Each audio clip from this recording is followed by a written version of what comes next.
So I just finished episode 1 of Tokyo Ghoul Re second core, okay? And where do I even start? Because this has been an information dump to say the least, okay? Like let me just start off with some of the things that I want to talk about. So the opening was nice. The opening's kind of nice. I liked it. I mean, none of the openings in the past few seasons have been that like bad. Like they're really nice to hear. But nothing can really top season 1. You already know that damn song. But this is, my goodness, bro. There's a lot of things happening. You first get introduced to, now there's a war about to happen. You get introduced to this war. Aogiri Tree's base has been found out. For some reason, I'm still hung up on the fact that Eto Yoshimura decided to just go to a press conference and reveal herself. But that her decision to reveal her identity to the public wasn't the thing that caught me by surprise. The one that caught me by surprise was the fact that the CCG didn't even apprehend her in the first place. If you had your doubts, if you had your assumptions, you probably should have gone in there, never given her a platform. But no, CCG decided, hey, you know what? We're just gonna let her. We're gonna let her, right? Your little manager over there that we have in the interrogation room, Mr. Shiono. Guess what? We're gonna ask him, and then we're not gonna detain you. We're not gonna apprehend you immediately. We'll just let Mr. Shiono, yap his way. Like I genuinely do not get that. I don't get that. I understand why she would do it in the first place. She's put in a corner. Shiono got found out, and the fact that she revealed her identity in front of Kaneki when they had that battle, it was like, yeah, well, you already knew what's gonna happen. I just don't know why they didn't apprehend her in the first place. If Kaneki already found out, or should I say Sasaki, because this dude still feels like Sasaki. Okay, this whole time, we're in the second core of Tokyo Ghoul of Tokyo Ghoul Re, right? We're in the second core, and this guy still he doesn't feel like Kaneki at all. To me, season 1 Kaneki and season 2 Kaneki have been so freaking iconic for me that these are the Kanekis I know. The face, maybe it's the art style, maybe it's how he looks, but that Kaneki from season 1 and season 2, they're so like, they've left a mark on me. So when I look at season 1 Kaneki, I know that's Kaneki. But when I go look at Kaneki in Tokyo Ghoul Re, it doesn't feel like Kaneki. It feels like a completely different person, or an amalgamation of Sasaki and Kaneki, but not really Kaneki himself. And so now you have this information dump as well about the Washu clan and the Tsukiyama clan. Well, more like, I feel like they're more like a family. And, there's a lot of things involved about, apparently there's this organization called V.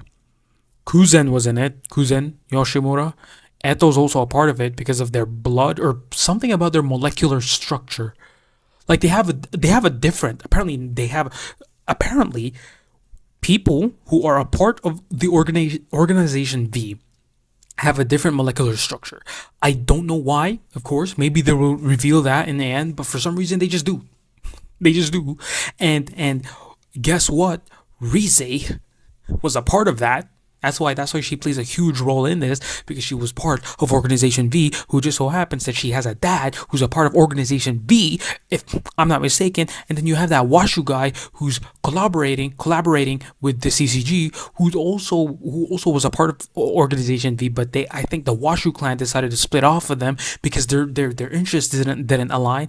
And then what happened was like.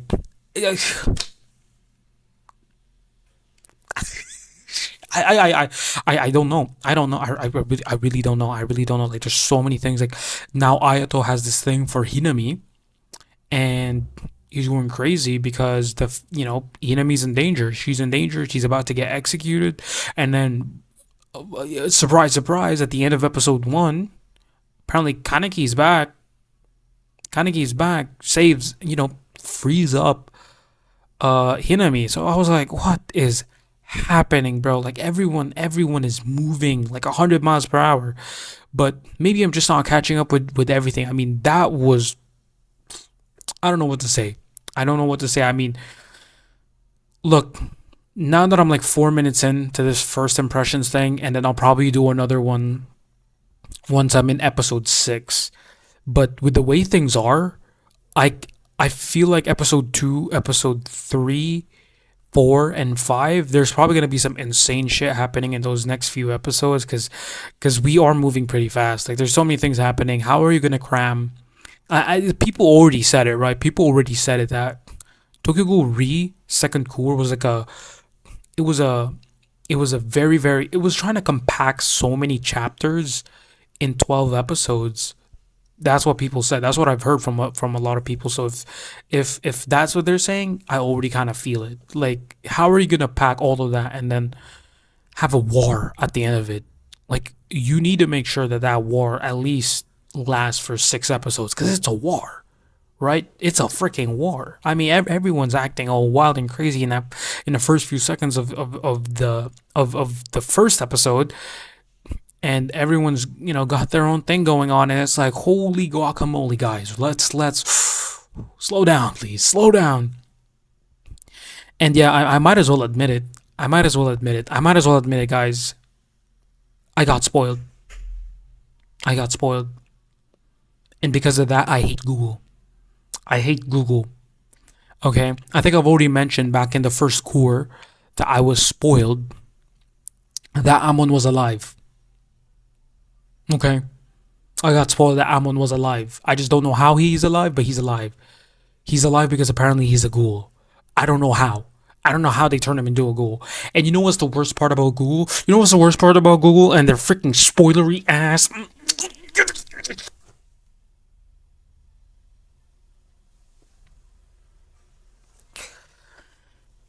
I search up, okay? I search up Hide. I search up Hide. Hideyoshi Nagachika, right? Kaneki's best friend. Can you tell me why the fuck? Why is Google showing me a bunch of pictures from man. Thank you for spoiling me. Yes, I got spoiled. You know the masked guy running around in season in the first core of season 3, and now in the second core you see him with a mask. Apparently that's Hide. Apparently that's Hide.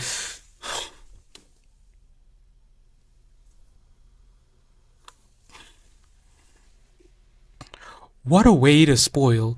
You know what's worse? I see. I've seen it. I've seen him behind that mask. Apparently, he's got like a huge ass wound in his mouth. It- I'm thinking maybe that's like an inflicted wound in the battle, in the war, but if not, how the fuck did he get that wound? And second of all, how the fuck did he survive? I'm sorry, but this is, man, let the dude rest, bro. Like, that was one of the best emotional moments I've ever had in this whole show. And then you're gonna do that? You're gonna bring him back? I mean, sure, I'll just have to wait and see how they pull it off. Okay, because with the way things are, so many fuckers are surviving. I thought the Sukiyama clan, the majority of them got wiped out. Nope. I mean, some of their the this the minor characters, the maids and the butlers and all that stuff, they did get wiped out. But I expected Sukiyama's dad to be, you know what I mean? But he didn't. He gets to live. I mean, ugh.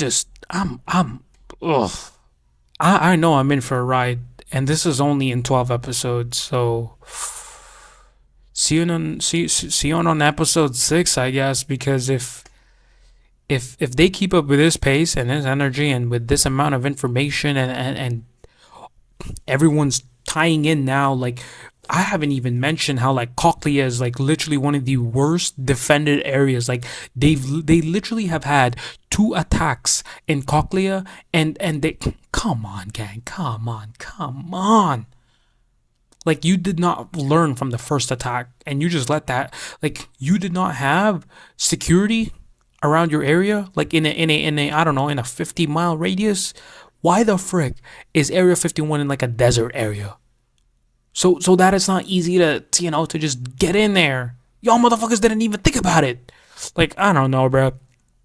Sometimes I think Paul Blart would have done a better job in like not only apprehending Eto Yoshimura before she did her conference, but also be able to defend Cochlea.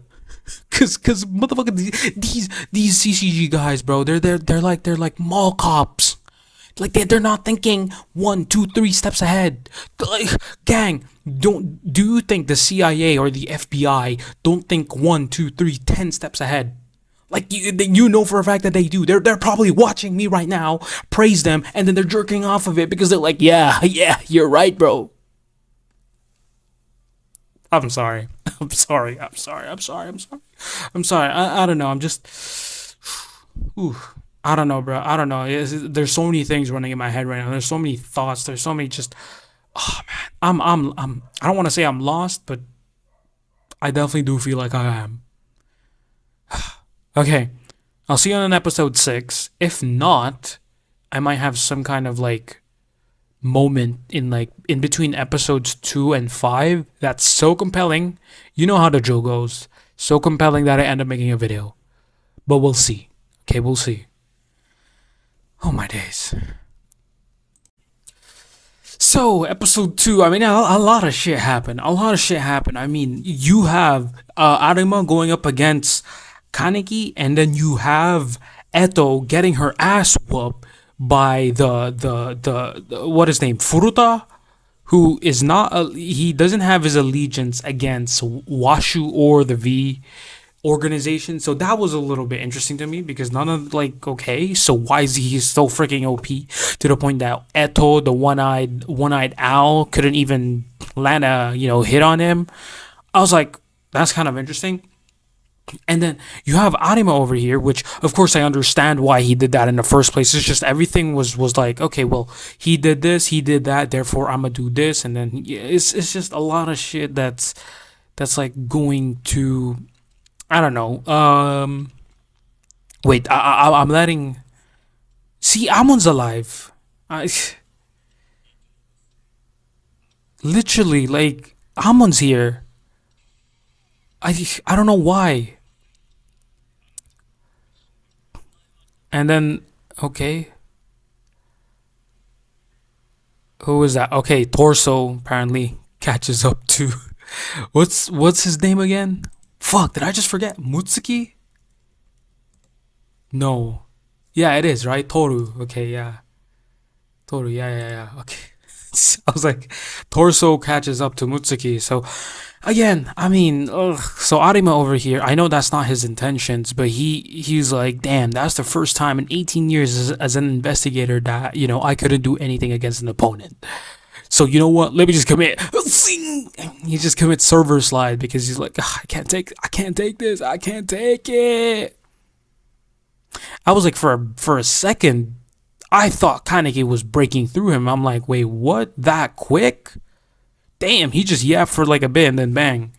Like Arima's already. Oh man, damn! I didn't know that you felt like this, Kaneki. I thought they were gonna try to pull that shit off, but they didn't.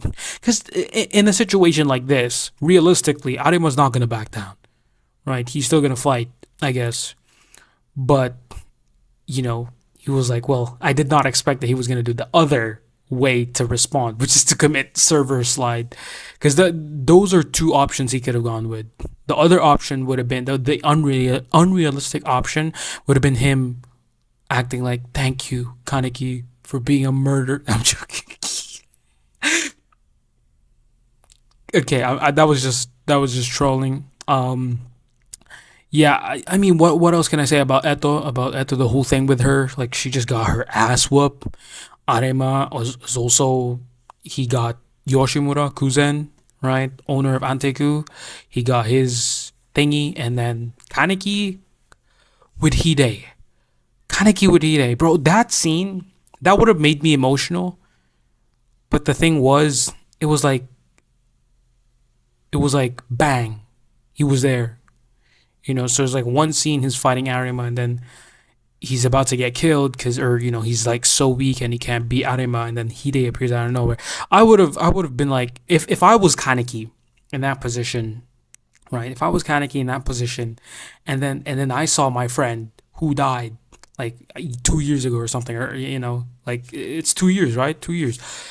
If I saw my friend in my dream, I would have been like, oh my gosh, bro. You know what I mean? Like I would have been crying. I would have been a snot everywhere, a snot, tears everywhere. I would have been hugging the shit out of it, like, bro, what the fuck did you do to me, bro? Yeah, no, like that. That's just me. Me personally, that's what I would have done. But it seems like Kaneki's sort of used to this, where Hide just pops up in his head. But this time I didn't cry. This time I didn't cry. But it was just nice to finally see Hide again. I'd rather trash on Hide being like a bitch ass, mid ass side character than him being dead. If you know what I mean. I'd rather him be alive than dead. So, but I did get spoiled. I've already mentioned it. You know. Oh my gosh, bro. Oh my gosh.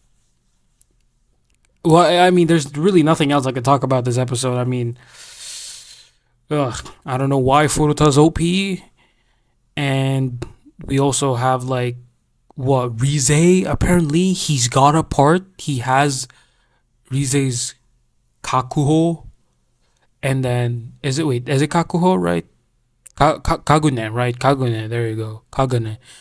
Furuta has Rize's Kagune. I don't know how the fuck he got that, but I'm guessing he's like what, getting parts of different ghouls and then putting him in him, so that he has more Kagunes. But then you also have Kaneki, who has parts of Rize, so that means he also has Rize's. Like, what? Why Rize? Out of all the motherfuckers, why Rize? Why Rize? I want to know that. Like, we're nearing. We're like what, 10 episodes left for the final few episodes for Tokyo Ghoul, and I don't know how you're gonna explain all of that in under 10 episodes.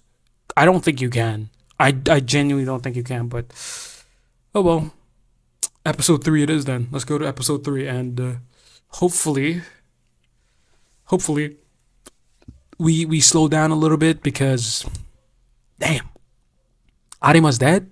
I don't think he's dead though. I don't think he's dead. I don't think he's dead. I don't think he's dead. I don't think he's dead. And then we also have Amon. Then I know Hide as well. And yeah, I got spoiled with Hide. And what else? Hinami. Furuta has Rize's Kagune. Hinami's safe. She's now with Toka and Ayato. Yomo getting his ass whooped. By the way, that one as well. Yomo getting his ass whooped by Arima. You'd expect him to be a little bit more stronger than that, but Brody couldn't even land a hit. He couldn't even, get a drop of blood off of Arima. That's how ass he was. Like, I'm sorry. Like, Yomo was actually one of the coolest characters for me in this show, but the fact that his ass got whooped by Arima, I'm like,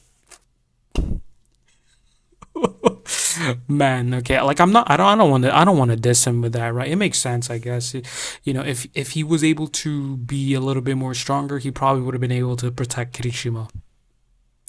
I am not taking a jab at you, and maybe a lot of shit you could have said, like, be a little bit respectful. His sister died. Yeah, that one was like, oh, okay, so Kirishima, Toka, and Ayato's mom is his sister.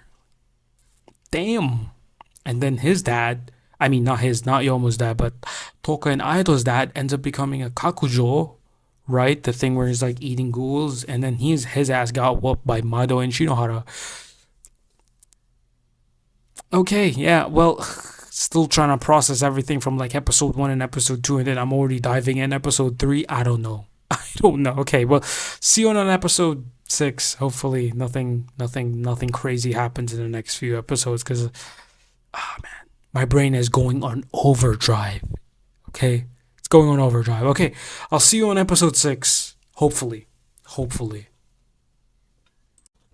Oh my days! Oh my days!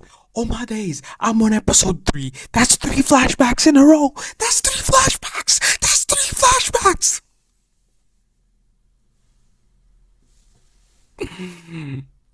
So I was already wrong. I thought the war, the thingy that was happening on Urushima Island, I thought that was like on the last few episodes. No, it started already. It started already. I thought it was like a preview of like what's gonna happen by the end of this, by the end of this core. But no, no, no, no, no. It's actually happening right now. The war is happening right now. We're in episode 3, and then we have another set of characters. I do not know these guys, not even the white haired dude. If he did appear before, he wasn't that interesting, so I probably just forgot about him.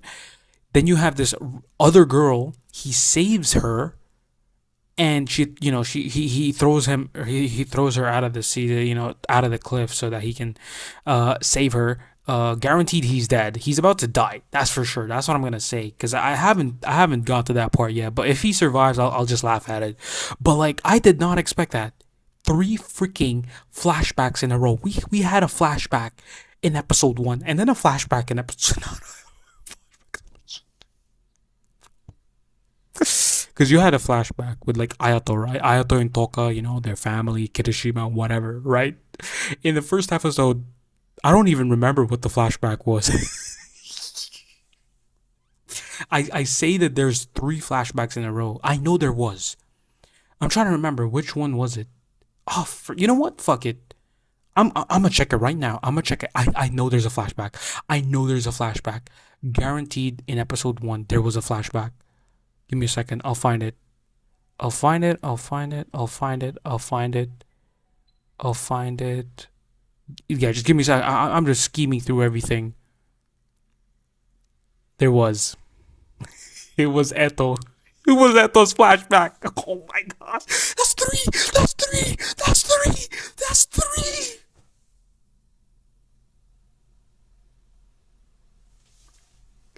You must love fondling my balls and tugging it and playing around with it.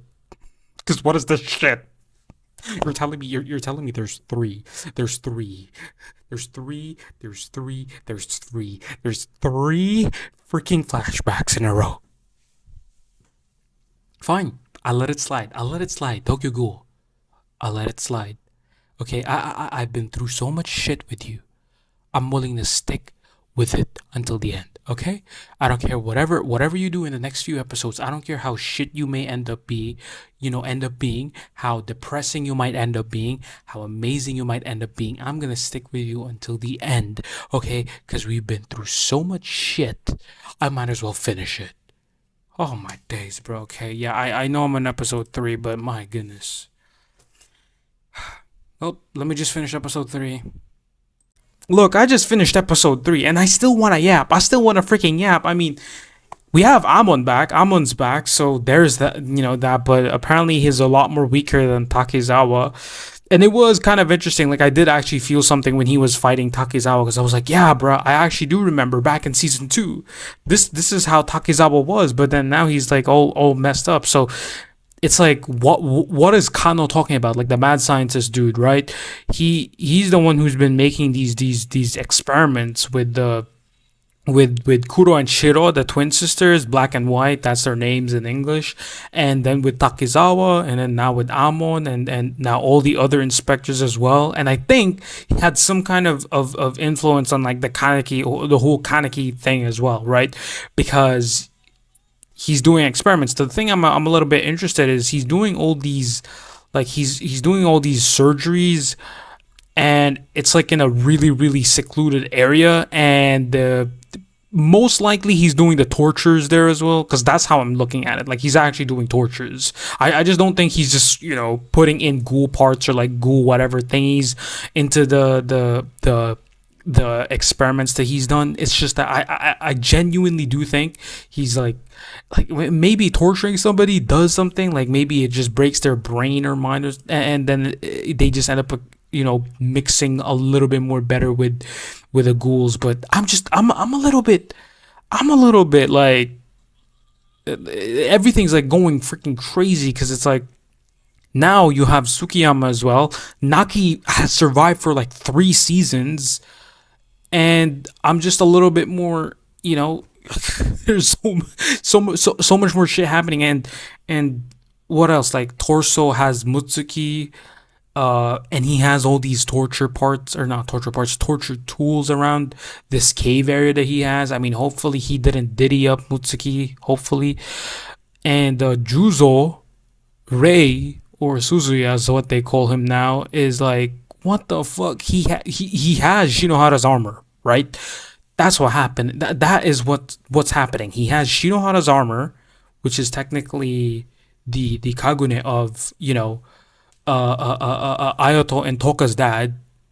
Forgot his name. It's like there's a lot of names I have to like keep up with.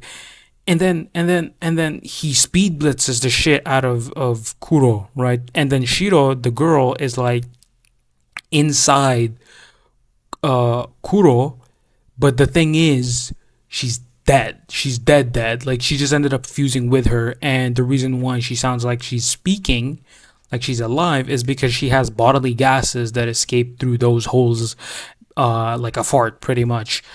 But I'm just like, is the tortures really necessary? Because the guy, the mad scientist guy, that Kano guy, was like talking about, oh, I wanted to make like the perfect kaneki, so he's been doing it all on all of these people. Like, isn't Takizawa sort of like that as well? The thing is, like, how is Kaneki, that perfect? Like, why is he perfect? What makes him perfect? How is he any different to Takezawa? How is he any different to Amon? Like, are we talking about in terms of strength? Are we talking about in terms of compatibility? Like, or how well it works? Or I'm just a little bit confused because if the maybe I'm just grasping at straws, or maybe I'm just pulling random ass thoughts out of my head. I might as well just say it, right? Like, is the tortures, do they play an actual thing? Because if they do, I don't think Kaneki was tortured. I mean, granted, we never really see the whole operation, but the way I saw it was they just transplanted Rize's parts into him and then called it a day. So I'm a little bit confused if the tortures actually play a huge role into making them a really really good half ghoul. But then again, Kaneki didn't. I don't think Kaneki needed that. The only time that did end up going crazy, was when Jason did that during season one. But I mean, what else? What else happened in episode three? Yeah, Amon's back. Hoji's dead. Tatara is he got his ass whooped by Takezawa because Takezawa was just that freaking OP. And okay, what else we have? So yeah, Hachikawa, the guy who has the fucked up mouth, is dead. What else? Yeah, Takizawa was experimented on by this mad scientist guy, and his ass got tortured. What else? Amon ends up saving, what's her name again? Mado Akira. She didn't look too surprised, She had a bit of a like, but she didn't gasp. She was just like, she had a face that looked kind of worried, and then afterwards she was like, "Well, I kind of knew it." That was the vibe I was getting from her during that whole fight between Amon and Takezawa. I was like, "Gang, I expected you to have a little bit more of a reaction or emotion, or maybe a bit of tears, or maybe there's no tears left to cry, right? Maybe she doesn't have any more tears left to cry." And yeah, I mean, what's next for this? Because look, I will say though, Amon looks pretty cool. He looks pretty cool, but I think he's a little bit disfigured. Like, maybe like the same. He has like the same arm with Takezawa. When Takezawa ended up getting that, I guess, transplant. I suppose like a ghoul part was transplanted on his left arm. That looks like what happened with Amon, but I can't really see it because the whole place looks absolutely dark. It just looks dark. So there you have it. And then Takezawa was still yapping about, look, I killed Tatara for you. The guy who has this red mask. It's, you know, there's so many things happening, and then Naki as well. Naki, this dude that just doesn't die. Like, I wanted him to die during season two. He didn't die in season two. He appeared in season one, so he's been here for like at least 3 seasons. If I'm not mistaken, he appeared in season one after like the whole Jason thing, right? So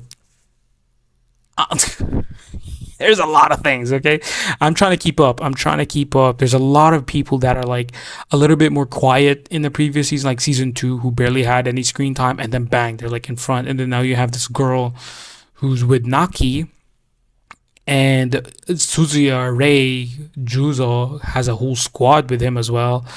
And if you personally ask me, I'd fuck the shit out of nobody. Nobody. Okay. But yeah, I did half expect that maybe Amon was gonna be strong as a ghoul, but he wasn't. He wasn't. Maybe that has something to do with him rejecting being a ghoul or whatever, but yeah. Oh well. Gonna hop on episode 4 now. Eesh. And then I'm gonna go to bed because my goodness, bro, like, I probably need some rest before I pick this back up again. Ugh. I'm trying to keep up. I'm trying to keep up. Again, as I've said, no matter what happens in the next few episodes up until the end of this season, right?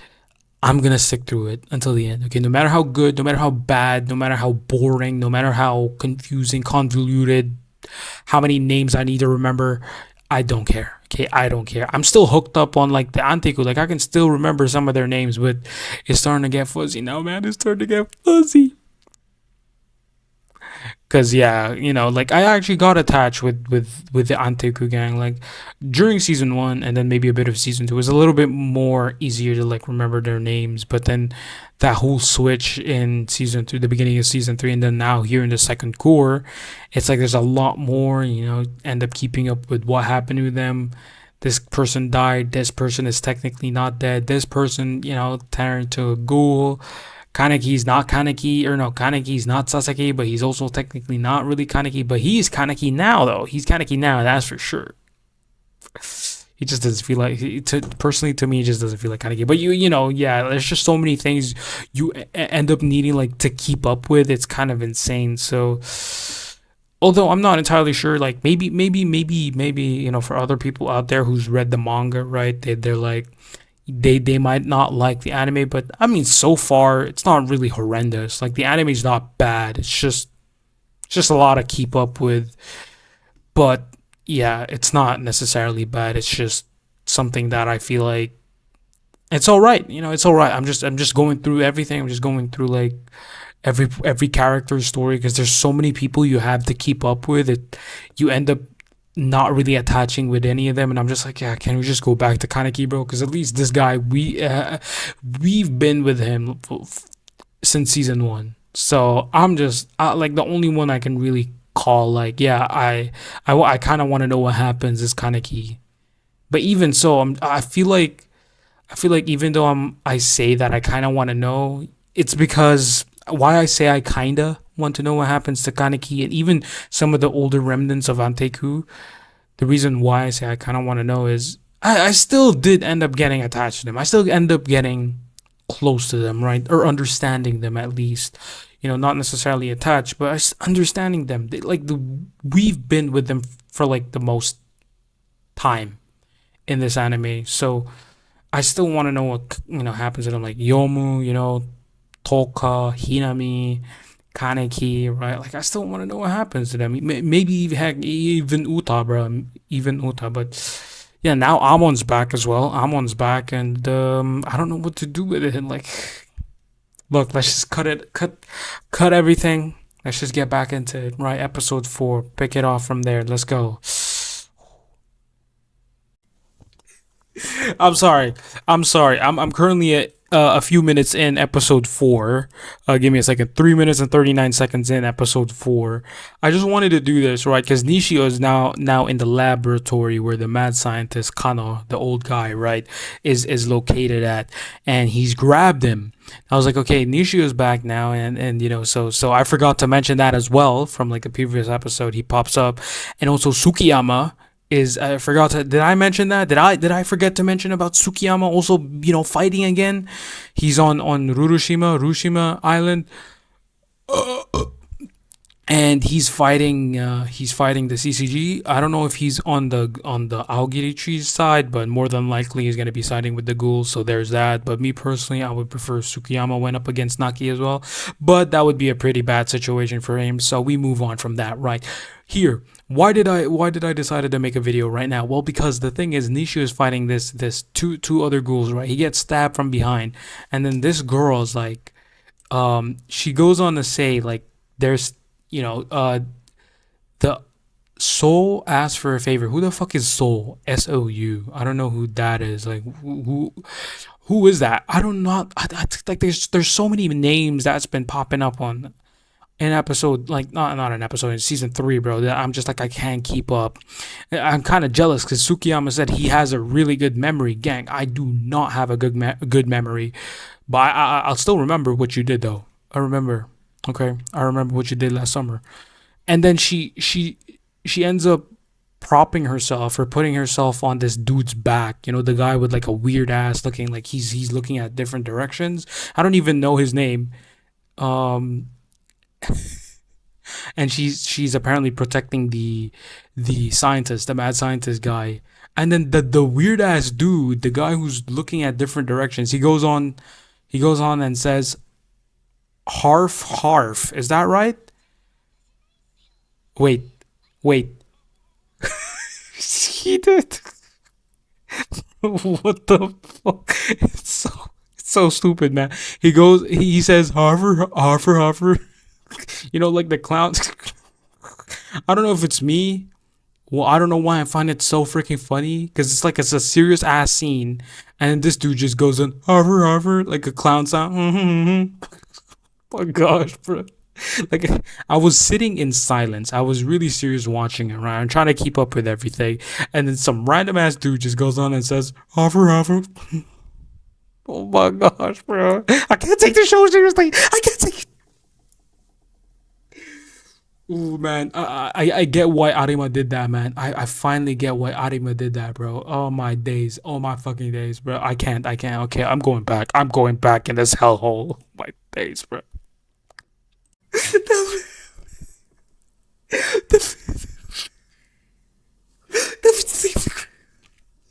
That's four flashbacks. That's four flashbacks.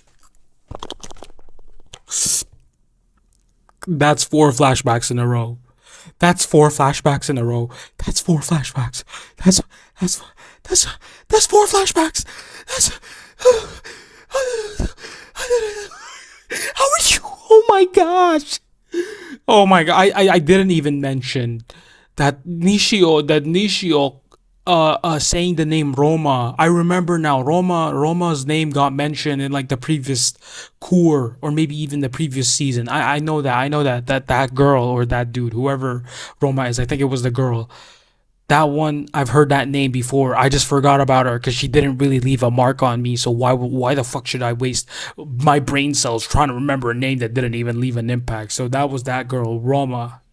I know she was in the previous core at least. And then now we're in episode 4. Didn't I tell you? The first episode we had a flashback of Eto. The second episode, I, the second episode we had a freaking flashback of Toka and Ayato, and the third episode we have a freaking flashback of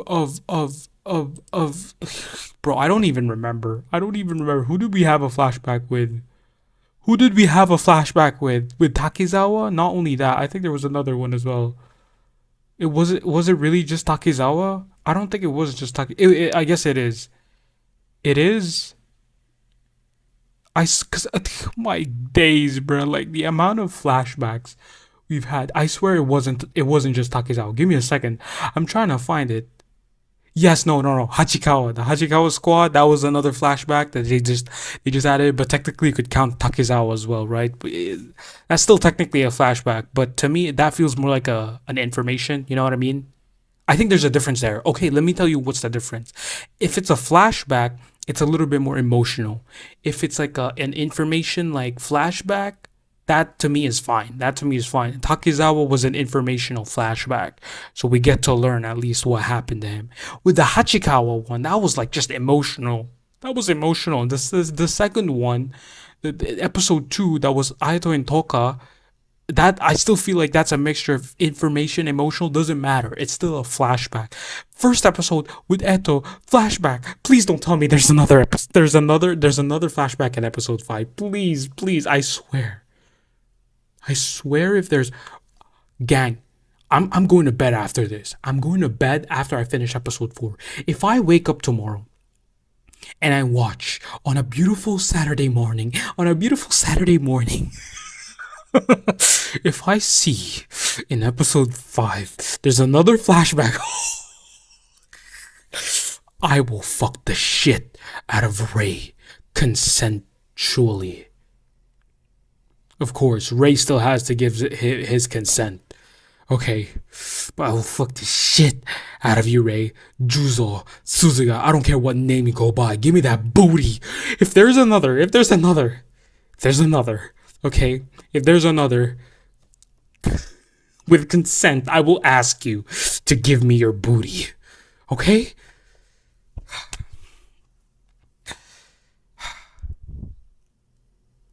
Let me finish episode 4. Hopefully, in this episode, there's no more flashbacks. That's the last flashback I need to see, okay? Cause Akira just sacrificed her life, to open up, to be, to like whatever. I don't know, whatever Akira wanted to. I guess, she wanted to be like, don't, because I actually cared for you, Takezawa, and in reality, even if you're a ghoul, I still care for you, and this is like the way to open up, for humanity and ghouls to all live together in peace and harmony. Man, if I could just blow up that planet, I would have. Oh my days. Okay, yeah, let's go finish episode 4. Oh my gosh. I want to yap. I want to yap more, but I'll do it after. Maybe if I finish this episode, hopefully nothing too crazy happens, cuz I just want to go to bed, bro. I am mentally drained. Okay? Oh my gosh. Dunzo. This dude fucking cried more for Arema. He actually screeched.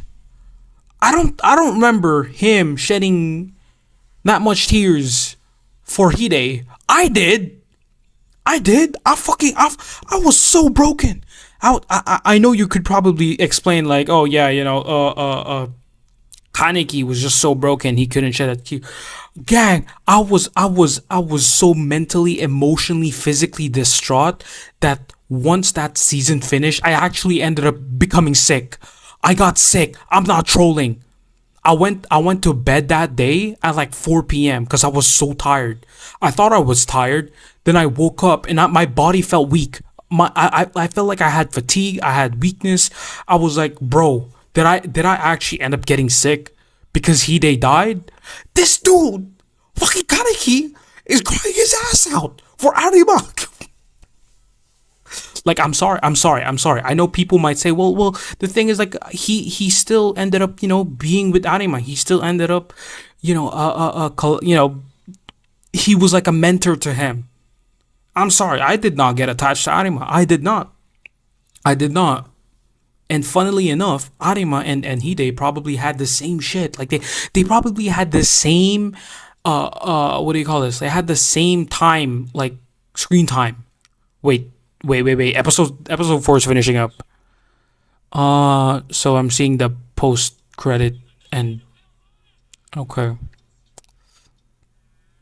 Give me a second. Organization will be called what? Nothing. Hinami is hug. Wait, no, that's not Hinami. I was like, oh, Hinami is hugging Akira. I don't think that was. Who was the other girl in the first core? I don't know. Hori something. I don't know, the same girl with Tsukiyama. Was that her? Might be. I don't know. I was like, that's the only blonde haired girl technically that that I actually know of, which is Akira. But I don't know who else. But yeah, there you go. I finished episode 4. And this dude, I know he probably has had an attachment towards Arima, right? Yeah, sure, makes sense. Yeah, Arima is cool and all, good looking, right? But I'm gonna be honest, I did not get attached to him. I did not. I was more attached to Hide. They probably had the same screen time. In fact, this fucker Arima probably had more screen time than Hide ever had. And this dude was like, oh. I don't give a fuck if you're the one-eyed king. I don't give a fuck if you had some ideal world or you wanted to build something and this is your plan all along, that you wanted to find somebody who could kill you so that you could use this as some kind of political piece so that the world is. I don't give a fuck if my best friend dies. You fuckers are gonna pay for it. You don't seem to understand. Okay. You don't see the fact that I wept so fucking. I was emotionally distraught when Hide died. But you're telling me that Kaneki has had more of a reaction. He's had more of a of yeah, he's had more tears to cry for Arima. I did not care about your ass, Arima. Never did. Nor did the whole period with like in the first quarter of season 3 with Sasaki and everybody else. I did not care about you. I did not. Oh my goodness! Like I want to keep on talking about like how much I don't really have like sure we could also talk about like the whole thing with Arima and Eto, right? Talking about like, oh yeah, the one-eyed king was like we built it ourselves, both of us made it. And the thing is, I'm actually the one-eyed king, and you killed me, so you announced to the world, and you announced to everybody that you killed the one-eyed king, and the one-eyed king is Arima. That means the ghouls are now like, oh my gosh, the one-eyed king is dead. That means we could be a little bit more freer because we're not scared anymore about the one-eyed king. And then it's like I don't know, like it's and then he goes on to to drop that Furuta and all the other dudes, the Eto are like, or no, not Eto, my bad, not Eto. Yeah, Furuta, and who's the other guy as well? I don't know. I forgot who he was trying to talk about. I guess it was Eto. No, that's not Eto. Like he's saying that they're like defective. They're like defective half ghouls. Well, technically, isn't Eto a half ghoul? She is a half ghoul because her mom's a human and her dad's a ghoul. Yeah, like Anima goes on to say that they're defective. Right, that's the word that really stood out to me. He called them defective, unless I misread that. And then he says that they're half ghouls, but then they age faster. They're physically stronger than they're not any different to humans, but they're a bit stronger, but they age faster. And he's having glaucoma on his right eye, and his left eye is already starting to like his vision is already starting to, get wrecked because of his faster aging. And yeah, him and Eto apparently made this whole thing for like the ghouls and all that because you we already see in the first episode, right, when Eto admits that she's a ghoul, right, and how she wants the world to like be like this, you know what I mean? Like she wants ghouls and humans to create a peaceful, peaceful and connected world where everyone's not killing each other, blah blah blah blah blah, yada yada yada. We are the world, we are the children, we are the ones to make a better place. So let's start giving. There's a choice we're making. We're saving our own lives. That's the bullshit that they're trying to do, right? Is it like, come on, gang? Like, if there's something more to that, then sure, I'd be interested in trying to understand why. But like again, like it's just okay. What else can I talk about? Episode 4. Yeah, the whole Nishio thing, Naki Tsukiyama fight, Takizawa. Also, I thought Amon was just gonna die. I was like, he's gonna die. But then this has been a recurring theme in like Tokyo Ghoul, where a human ends up getting saved by a ghoul, or they end up feeling for a ghoul, and then they're just like they're this. And it's funny because in season 2, right, it's like a mirror, guys. Oh my gosh, it's a mirror, right? Remember when Kaneki in season 1 was like he was crying, and then he was like like let's not do this. I don't want to fight you. I don't want to kill you. And then he goes on to fight him, and then Kaneki goes crazy, and then Amon gets away from that, and then in season 2 they fight again, and he's like, wait a minute, you're not the same person, why are you doing this? And then in season 3 with Psycho, because her bitch ass got saved, and now she's acting all this to like, why are you doing this, blah blah blah blah. Like, gang, you know what Amon did when he saved Psycho? He just did this.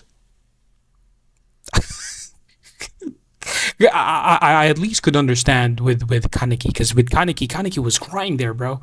I was like, when I saw that flashback of Kaneki from season 1, I was like, man, I miss season 1. I miss season 1, bro. I miss season.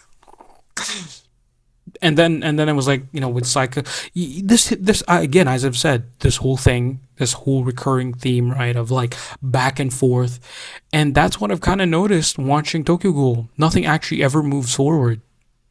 Not in the sense of story progression or whatever. Like in terms of themes, we've been doing this carousel, this roundabout circle again and again and again.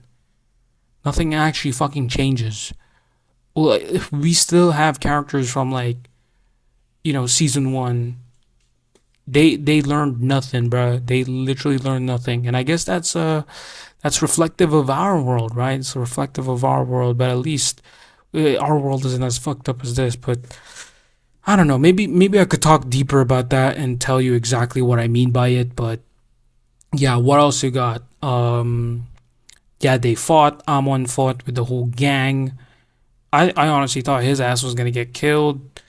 Uh, Akira apparently was close to dying, so they brought her to the wharf, which I'm assuming is like the Ghoul area, but I don't think it is because Amon said something about his friends are there or old friends. I don't know. So how are they gonna save her? They gonna turn her into a ghoul? I don't think so. I don't think they're gonna turn her into a ghoul. It's just oh my days, bro. There's just so many things happening. I mean, even like the whole thing with Maru and killing the Washu guy. So did Maru die? Cause he shot the Washu guy, right? Forgot his name, but he's like one of the head people in like the CCG, and then he shot him, and he hoped that he was a ghoul. Or no, he hoped that it was just a murder, like a regular murder, and this whole time I wasn't following a ghoul kind of vibe. That was he was trying to show, right? That's why he said that. That's why Maru was like, man, I hope this was just a regular murder, so that this whole time my hunch was wrong, and that the Shinohara thingy where about hunches, in reality I was wrong, and that I just shot at a regular person and I wasn't really following a ghoul. Well, never mind. It was a ghoul. This whole time I was following a ghoul. That's the thing I got from that whole exchange with him with the washer guy. But what else? They also killed the Washu the head of the Washu clan. Don't know his name. The guy with the long beard who kind of looks like that one guy from Bleach. And then yeah, Arima's dead. I honestly I didn't really care about him, bro. I did not. Yeah, sure, like Kaneki might have been attached to him or whatever. I just don't feel anything for Arima. Like, look at me, I'm yawning. I just really want to go to bed. Like, I don't really care that much, bro. I don't really care. The, Let me just tell you this: from like ever since season three, ever since the beginning of season three, I wasn't attached with anybody. I wasn't attached with anybody. Like everyone is so hung up on what they need to do, on what they want to do for themselves. You don't really know who you're like going up against. Like the CCG is going up against the ghouls, but then it goes deeper than that. There's certain groups in the ghouls that have their own agendas, and in those certain groups there's also people with their own agendas. So it's like you think it's like this one cohesive thing. In reality it's not. Like everyone's got their own thing, and it's like it's so mentally draining, and it's like it feels so hard to like keep on following like everyone else, because Eto has her own thing. Arima apparently has this thing with him, revealed. And then now with Kaneki as well, with him switching personalities every damn season. And then with Aogiri, Toka Yomo and Ayato Hinami, and now you have a bunch of CCG um people who end up getting what do you call this, like they end up turning. They're like, okay, I want to be with the ghouls, or like I want to like understand why you did this, like with Psycho. And then this one as well with Mutsuki. I'm assuming he killed the torso guy because I'm seeing body parts. This is not like the Jason shit, right, where they were cutting off body parts, or like that one guy from the first core, the guy with like a Humpty Dumpty head.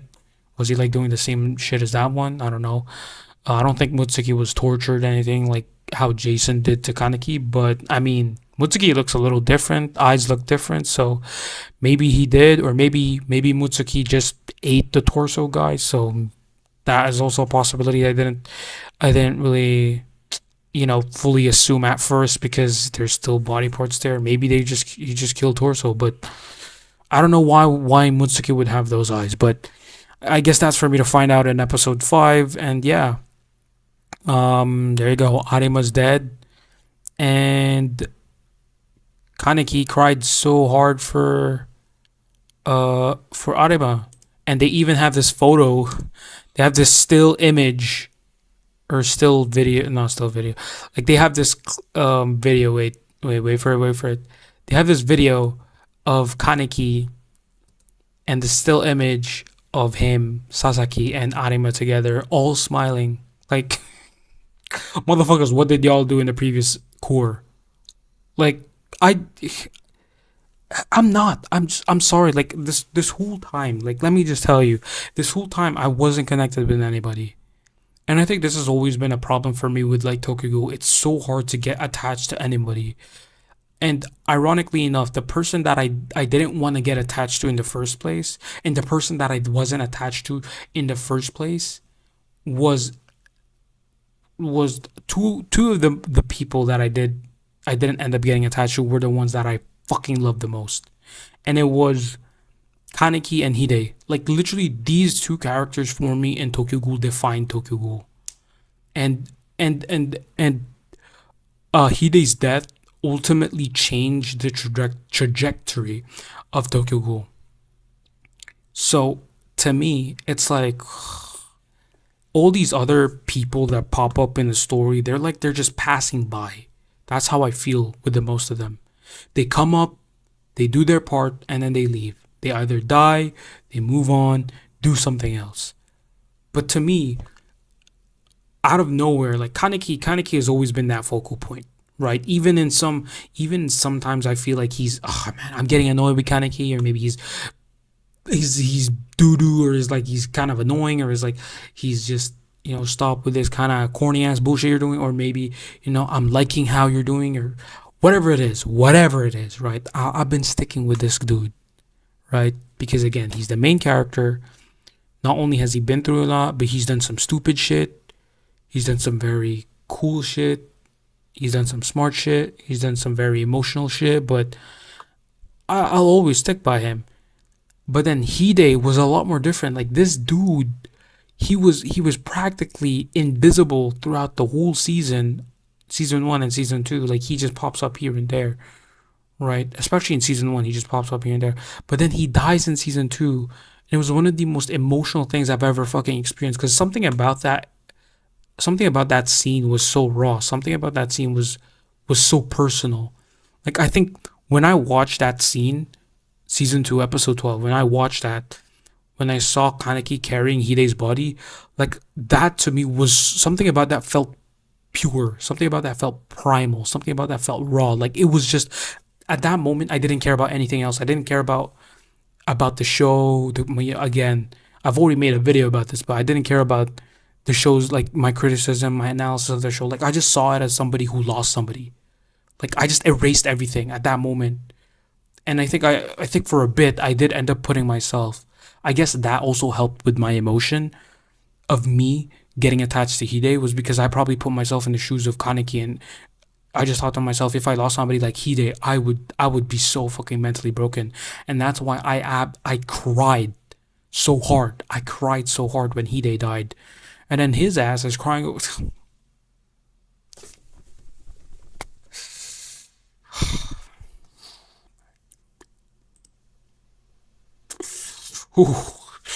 Oh my days, Kaneki. Oh my days. You couldn't cry like this to. You couldn't cry like this to Hide, huh? Whew. Doesn't matter. Doesn't matter. Doesn't matter. Doesn't matter. Doesn't matter. Doesn't matter. Doesn't matter. Doesn't matter. Doesn't matter. Okay, I'm done. I'm done. I'm done. I'm done. I'm going to bed. I'm gonna sleep. I'm gonna rest. I'm gonna wake up and then come back to this hellhole. Okay. See you tomorrow, I guess. My days. I understand. I really do understand what this show is trying to give. I just finished episode 5, and I want to talk about it. I really want to talk about it. I mean, I'm not sure if you could see it in my eyes, but I already look tired as hell. My brain is fried. I'm trying to juggle so many different kinds of people in this show, so many different ambitions and dreams and things that they believe in, things, their ideologies, what they fight for, what they hope for. It's like I can't keep up. Well, I don't even want to say I can't keep up with any of these people. I'm just like, I don't really care with any of these people anymore, because it's like, on one hand, one of them is trying to like show them it's just a bunch of things. You know what I will tell you though? You know what stance I picked in this show? It's the fact that you're not fighting against against one group again, versus the other. You're not fighting a group. You are fighting against biology. This is the problem I have with this show. You have one of the most fucking craziest concepts ever. Something that's innate in these people. And that's the desire and hunger for human flesh. This is the shit that we've had since season one. And we're acting like this is a solution. Guys, holy shit, guys, let me tell you. Guys, I have a solution for the ghoul human conflict. Guys, listen to me. Guys, let's just show them kids. Like, not in that way. Guys, let's just show them that there are ghoul children and they're so cute, they're so innocent. And then, we could show like ghouls that there's like human kids. Oh, wait, they ate them already. Oh, for fuck's sake. Like,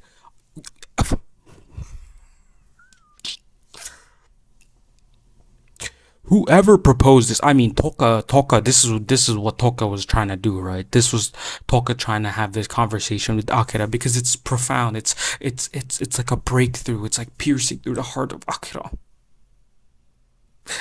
And the thing that always popped up to me in my head while that scene was going on, this doesn't change the fact that y'all are still hungry for human flesh. Like we're acting like, oh guys, ghouls are like, they're being oppressed because we're hunting them down. But what are they doing against humans? They're eating them. What happens if they start overpopulating? You have a solution for that? You have a solution for that. What if we make everyone turn into ghouls? Because the problem is, what's the main sustenance for ghouls? And this is what the show has already been doing since day one, since the very first fucking episode. The sustenance and the energy that ghouls get from is human flesh. It's as simple as that. You can't fight that because it's not some kind of moral or ethical dilemma that they're going through. No, it's biological. It's in their nature. It's who they are. This is the problem I have with this show, because how are you telling me that the majority of the ghouls here, full ghouls, are able to hold themselves off from showing any kind of hunger? Like, by the time we're like in season 2, we're starting to forget about it. To me, when I saw that Kaneki was losing that appetite for human flesh, I was starting to think to myself, well, maybe I was creating headcanons. I was thinking maybe because he's getting stronger, right? He's getting multiple kagunes. He's turning into a kakujo, right? Where it's like somebody who is a ghoul and eats other ghouls, eats their kagune, and then he inherits their power. I'm like, maybe because of what he's done and he's gotten so strong that his appetite wasn't, as strong. But then again, how is he sustaining himself? Right? That's the thing that's like constantly mad. How are the characters in Tokyo Ghoul sustaining themselves? How, like, that's the problem for me, because we've gone on for how many seasons now, and yes, right, they did say that they had like some kind of supply, particularly with Anteku, right? Yomo's the one facilitating the deliveries and all that kind of stuff. Toka's there to assist him, and they get bodies, dead people, and then they feed. The problem is, how are you gonna sustain that, right? Because what happens if that freaking supply line gets cut? This is why, to me, season 1 was such a good opening season, because it introduced us in the world of Tokyo Ghoul and the systems that it had. But the time it went to the second season, it was like the story's focus now is what everyone has been doing. That's our focus now. Oh, what is Amon doing? Oh, what is what is the CCG doing? What are the ghouls doing? What is Anteku doing? What is Aogiri doing? It's like, gang, like I don't really care. Like, I don't really care. Like, as I'd rather we stick to one group, and then you show me the world of Tokyo Ghoul. You show me these different groups one by one. Doesn't even have to be one by one. We encounter them, right, organically. But then it's like you have, bang, one POV, bang, another POV, bang, bang, bang. I am tired.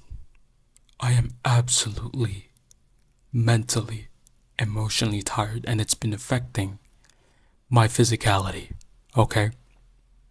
I look, I still have a problem with this. We're in episode 5 of the second core of the third season of Tokyo Ghoul, and you're telling me the solution that we have for the human and ghoul conflict is this bullshit ass fucking let's make goat. Let's talk, guys. Let's talk no jutsu. Even Armin couldn't do that bullshit because he knew how fucking it's unbelievable. It doesn't work. You're not like the reason why like I'm using it as an example, right? Because with Attack on Titan, they're basing it more off of real life. In reality, this is what would have happened in Attack on Titan, right? If that shit happened in the real world, what the setting, the concept of Attack on Titan was happening in our world, people would be closed off. People, the only way you break through, there's this one line I always remember from Battlefield 1. I'm not gonna say it verbatim because I don't remember, but it goes along the lines of they push, we push, we push hard enough that the clouds break apart and the sun shines through or something, the light shines through. Holy shit, didn't that same thing happen in Attack on Titan? Didn't that same thing? Because the Marlians and the other gangs, the motherfuckers outside of Paradis was like, let's take these motherfuckers out. Let's take out Paradis. Let's take out all the Eldian devils on this island. Guys, let's go. And then what happened? What happened when the Eldians on Paradis decided, hey guys, we're not just gonna sit down. We're actually gonna retaliate. We're gonna fight back. We're gonna defend ourselves. What happened? What happened? They released the most fucked up reality that they could have placed themselves in. They pushed hard enough. They realized what they've done, and now they're like, that one guy who was like, we brought this on ourselves. You know that one guy who was on the speaker in Attack on Titan, and he was like, no, we brought this on ourselves because of our anger, because of our hate towards these. This is what's happening to us. So they're like, if we have the chance to live again, we'll learn from it. Of course they didn't because it's like bullshit. But in that scenario, in real life, that would happen. It's just that the next generation wouldn't be, would have never, or not the next generation, but the next generation would have never experienced that. They would have never lived through that time.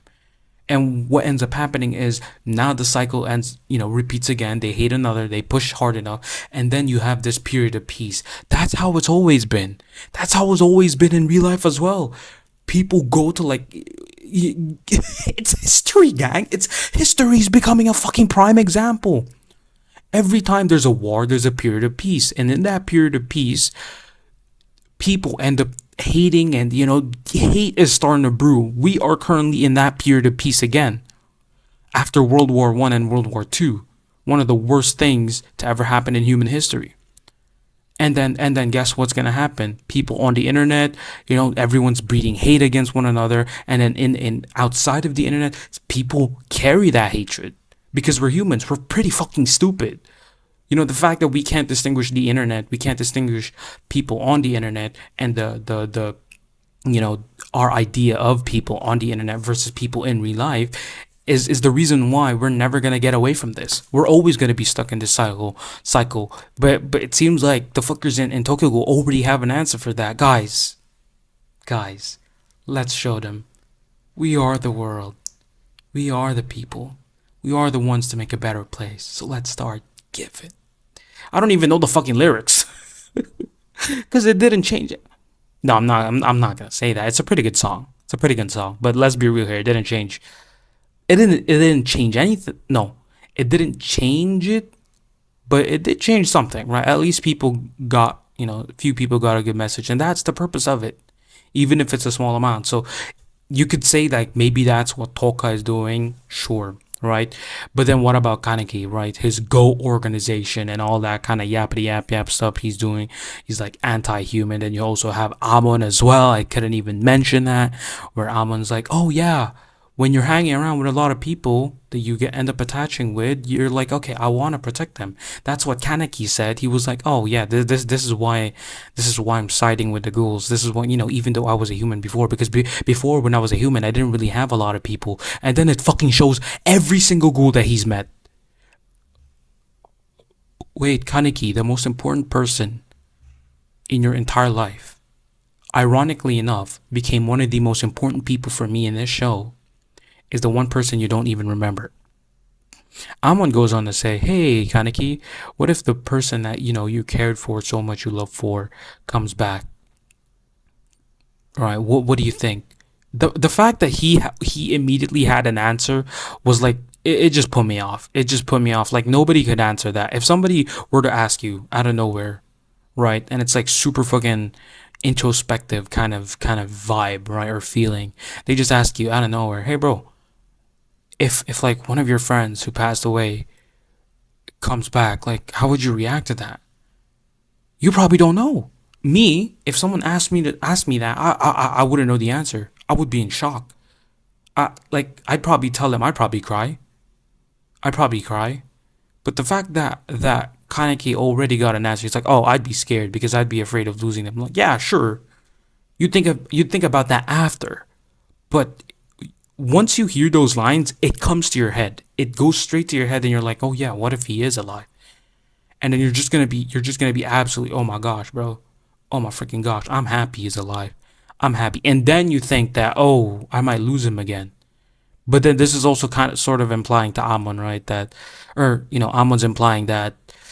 Spoiler alert. I got spoiled. I got spoiled. Hide's alive. Wow, convenient. He's probably a ghoul, right? He's probably a ghoul. Akira's definitely a ghoul, but she might not be. Maybe she ended up getting healed.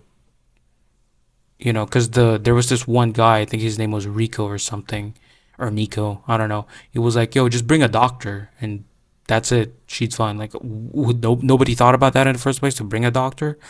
Or maybe he's implying that the doctor is a ghoul doctor and like transplanted some ghoul, that type of bullshit we've been through in this whole freaking anime. But yeah, I don't know what it is, what they're trying to do. Like, if Kaneki ends up, I don't know, like, to me the only solution is a few things. You either research, like that's the only way really.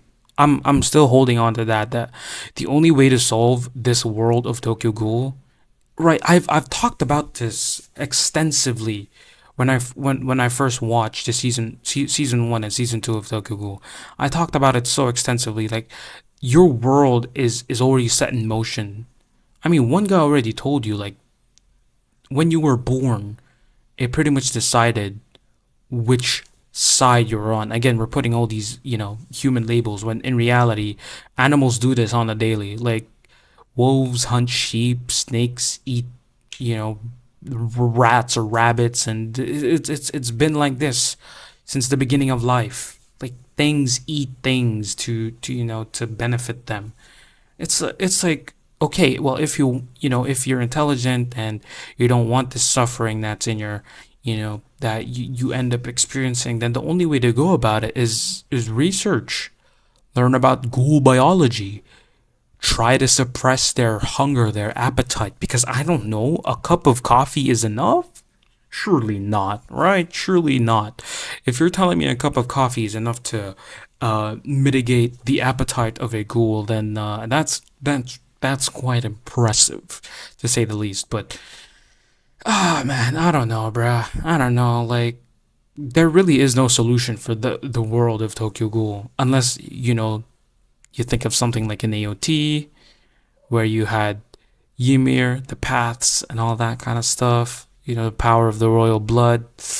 Right? If we're dealing with that, then yes, there is a chance to solve this conflict. But with how the world of Tokyo Ghoul is, I don't think this is like any, we don't have, unfortunately, we don't have that convenience. But it seems like that's the way it's going down, because I think we already got a preview of it, where there was this like weird ass flesh protruding thingy building, and like the place looked like the freaking eclipse from Berserk, the red sky and everything. So I was like, well, maybe that's the ultimate, that's the final ultimate scene where everything has collapsed. But honestly, really depends on what happens there. I don't know what or how this show is gonna end because there's nothing after this anymore. Give me some kind of conclusion, right? I don't care how shit it is. Just give me a conclusion so that I could understand your damn world, okay? Because it's really simple. It's really simple. You're dealing with a certain species hunting down another species. You can't exactly say that they're parasitic because they still have like a role in like, well, they're more like mega predators. You know what I mean? Like, I guess, yeah. I mean, I guess if you're a parasitic, you don't really have anything else but like taking the life of another creature. So you could say that ghouls are parasitic. And we're dealing in a scientific sense, okay? Let's not try to mold this into a try to create different or not different semantics, but to twist our understanding of the word. We're not calling them parasitic in a judgmental way and just calling them parasitic in a scientific way. So can you really to me personally, they're more like mega predators. So if you know what mega predators are, they're like the reason why they're called mega predators is because there's a lot of food. By the time humanity starts diminishing, if there's a lot less people in the world, then the ghouls also follow through. Their population decreases as the population of humanity decreases. Not any different with like the mega predators in real life, with like the megalodon, leviathan, and T-Rex, and even some of like the carnivorous mammals, mega predators that we've had uh, in the Cenozoic era. So that sort of thing, I feel like, is just part of nature. It's always been part of nature. The only reason why people are acting like this, ghouls and humans alike are acting like this, is because we have the ability and the capacity to think and feel. It's as simple as that. But if you remove that capacity, we would just be hunting each other and protecting each other. And then we just end up getting, extinct because of some not supernatural, but some kind of natural calamity or disaster, or maybe our population decreases because the freaking ghouls overfed themselves, and because of that decrease in population in their food supply, ghouls themselves also decreased, and then they went extinct. And then humans, if they push through, then they might live, and then maybe ghouls come back, or humans also go extinct because their numbers are far too small. And it's the cycle of like life. It's life. It's life. It's life. Life is a cycle of birth and death. Birth, death. Species comes to life, and then they become extinct. It's as simple as that. Now, how this show is gonna solve that human and ghoul conflict, I don't know. We'll see. That's what I'm about to do. Okay. You know what? I don't like. I know I'm in episode 5, but I don't want to make another video for like episode 6, 8, 9, 10, 11, 12. Like, you know what? I'm gonna just make a video after episode 12, and we'll see. But again, if there's anything compelling that happens in the next few episodes, I will make a video. But as much as possible, I don't want to yap for 20 minutes straight because I'm trying to tell you something. I'm trying to show you my perspective. This is how I view the world of Tokyo Ghoul. This is how I feel about the world of Tokyo Ghoul. So let's go. I want to make a cheese sandwich, man. Sounds good. Okay, well, time to watch episode 6, I guess.